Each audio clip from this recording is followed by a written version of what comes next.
छतरपुर में केन बेतवा लिंक परियोजना को लेकर चल रहे आंदोलन के बीच जिला प्रशासन ने प्रभावित ग्रामीणों की मांग पर पुनः विचार किया है। कलेक्टर पार्थ जायसवाल ने तहसीलदार सटाई की अध्यक्षता में जिला स्तरीय सर्वे दल गठित कर 13 गाँव से पारदर्शी तरीके से दोबारा सर्वे शुरू कराने के निर्देश दिए हैं। जिन पात्र लोगों को मुआवजा पैकेज से वंचित रह गए हैं उनका पुनः सर्वे किया जाएगा। दस्तावेजों में कमी होने पर प्रशासन सहायता करेगा और पात्र व्यक्तियों के नाम जोड़कर मुआवजा राशि वितरित की जाएगी। प्रभावित गांव में ग्राम सभाएं आयोजित कर जानकारी दी जाएगी और लाभार्थियों की सूची सार्वजनिक रूप से चस्पा की जाएगी। कलेक्टर ने बताया कि परियोजना के तहत डैम निर्माण कार्य शुरू हो चुका है। विस्थापित परिवार को शासन नीतियों के अनुसार सभी पात्र लाभ संवेदनशीलता के साथ उपलब्ध कराया जाएगा। यहाँ पे आकर बात करेंगे तो ये जो डेडलॉक आप बात कर रहे हैं तो टूटेगा। अब उसके लिए एसडीएम साहब को हाथ आगे बढ़ाना पड़ेगा। कोई गलती भी प्रशासन की है, इस लड़की कोई किसी प्रकार से जिसका क्रिमिनल रिकॉर्ड नहीं है, जिसकी कोई एक्टिविटी जैसी नहीं है, उसको आपने अरेस्ट किया है सिर्फ इसलिए क्योंकि वो प्रदर्शन करता है या जनता की मांग उठाता है।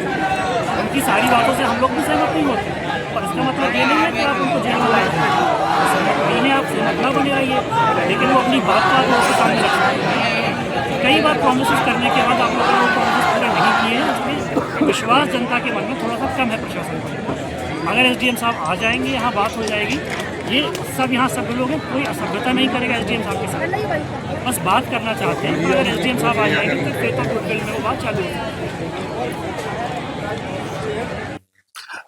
केन बेतवा के जो प्रभावित ग्राम है वहाँ के कुछ ग्रामवासी निरंतर पिछले कुछ दिनों से ढूंढन बांध के निर्माण कार्य को प्रभावित कर रहे थे। उनके साथ हमारे राजस्व विभाग और पुलिस विभाग के कर्मचारी निरंतर उनके साथ वार्तालाप कर रहे थे। उनकी मांगों के ऊपर हम निर्णय ले रहे थे। उनकी प्रमुख मांग ये थी कि कुछ लोगों का नाम पात्रता सूची में छूटा हुआ है।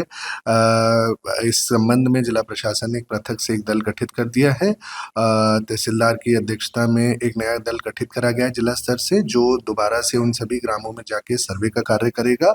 और अगर कुछ लोग ऐसे पात्र होंगे जो छूटे हुए हैं अभी भी योजना का लाभ प्राप्त करने से, उनको पुनः शासन की मंशा के अनुसार और प्रावधानों के अंतर्गत लाभ दिया जाएगा। किस तरीके की सर मांगे थी जिस तरीके से उनकी मांगे थी कि कुछ लोग जो 18 साल से ऊपर के हो गए परंतु दस्तावेज की कमी के अभाव में उनका नाम छूट गया है, तो उन सब लोगों को भी मदद करने के लिए जिला प्रशासन विशेष रूप से उनके दस्तावेज बनाने में भी मदद करेगा। साथ ही साथ जो लोग छूटे हुए हैं उनका दोबारा सर्वे कराया जाएगा ताकि कोई भी ऐसा पात्र व्यक्ति छूटने ना पाए।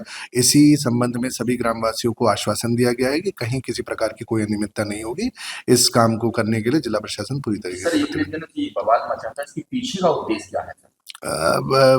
उसका उद्देश्य यही रहा होगा कि कुछ ग्रामवासियों का नाम जो है मुआवजा राशि प्राप्त करने से छूट गया होगा। कुछ उनके मन में विसंगति थी कि मुआवजा राशि के उसमें रेट्स में भिन्नता है, लेकिन हम पुनः सभी को चेक कराएंगे और कहीं पे भी कोई गड़बड़ी होगी तो उसको पुनः ठीक करके सबको मुआवजा राशि का लाभ दिया जाएगा। ग्रामीण महिलाओं का आरोप है कि उनके कुछ व्यक्ति गायब हो गए हैं, तो उस संबंध में पुलिस विभाग को निर्देशित किया जाएगा कि वो भी जो भी नियमानुसार कार्रवाई होगी उसी के हिसाब से। प्रशासन अभी तक सर कितना मुआवजा बांट चुका है और किस तरीके की अभी तक कार्रवाई? जिला प्रशासन अभी तक मुआवजा वितरण में अगर 3 तरीके से मुआवजा की वितरण की कार्रवाई चल रही है। पहला है कृषि भूमि का मुआवजा जो कि 267 करोड़ के करीब बांटा जा चुका है। इसके अतिरिक्त आबादी जमीन पे जो मकान स्थित हैं उस पे 80 करोड़ के करीब का मुआवजा बढ़ चुका है और पैकेज में 350 करोड़ रुपए के करीब का मुआवजा वितरण किया जा चुका है। इसके अतिरिक्त भी अगर कोई व्यक्ति छूटा होगा तो उसको भी राशि दी जाए। सर किस तरीके की अपील करना चाहे? कुछ लोग हिम्मत भी कर रहे हैं वहाँ पर जा किसी को कोई दिक्कत है तो आम जो बेचारे सीधे साधे लोग हैं, आदिवासी लोग, हिम्मत भी हो जाती है, तो किस तरीके से मेरा इस माध्यम से यही सभी लोगों से अपील रहेगी जितने भी प्रभावित लोग हैं और उसके अतिरिक्त भी कि किसी भी प्रकार की कोई भ्रामक जानकारी को ग्रहण ना करें।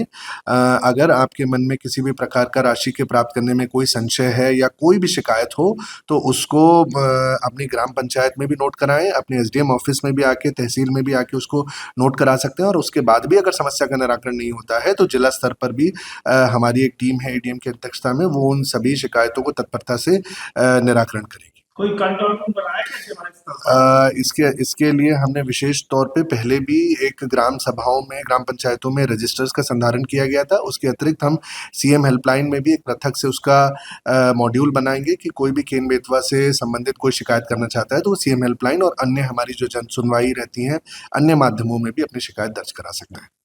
छतरपुर से भरत यादव की रिपोर्ट। भारत का ब्लॉक बापजी एएससी ब्लॉक, मजबूती ऐसी स्टील जैसी, ना रेती ना सीमेंट ना तराई की है झंझट। भारत का नंबर 1 ब्लॉक आईएसआई व आईएसओ मार्क से प्रमाणित भी है। एमपी राजस्थान का सबसे अत्याधुनिक प्लांट। अगर आप भी चाहते हैं बापजी एएससी ब्लॉक मंगवाना तो आज ही संपर्क करें। Jhanjharwada industrial area, Neemuch, Madhya Pradesh. Contact number screen पर मेंशन है, जल्दी संपर्क करें।